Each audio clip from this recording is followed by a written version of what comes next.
Tollywood heroine Lavanya త్రిపాఠికు social మీడియాలో వేధింపులు ఎదురవుతున్న ఘటన వెలుగులోకి వచ్చింది. ఇన్స్టాగ్రామ్ వేదికగా కొందరు గుర్తు తెలియని వ్యక్తులు ఆమెకు అసభ్యకరమైన మెసేజ్లు పంపడంతో పాటు దూషణలకు పాల్పడినట్లు సమాచారం. మరి ఈ వేధింపులు గత కొంతకాలంగా కొనసాగుతున్నట్లు తెలుస్తుంది.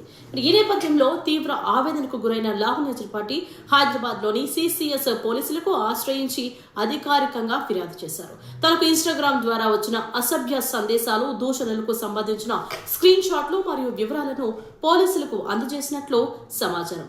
ఫిర్యాదు స్వీకరించిన పోలీసులు కేసు నమోదు చేసి దర్యాప్తు ప్రారంభించారు. వేధింపులకు పాల్పడిన అకౌంట్ల వివరాలు, ఐపీ అడ్రస్లు వంటి సాంకేతిక ఆధారాలపై దృష్టి పెట్టి నిందితులను గుర్తించే ప్రయత్నం చేస్తున్నారు. సోషల్ మీడియా వేదిక మహిళలపై, ముఖ్యంగా సినీ ప్రముఖులపై జరుగుతున్న వేధింపులపై పోలీసులు గంభీరంగా తీసుకొని చర్యలు తీసుకుంటామని స్పష్టం చేస్తున్నారు.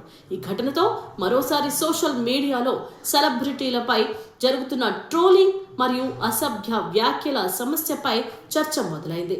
మరి నిందితులను త్వరలోనే గుర్తించి చట్టపరమైన చర్యలు తీసుకుంటామని పోలీసులు తెలిపారు.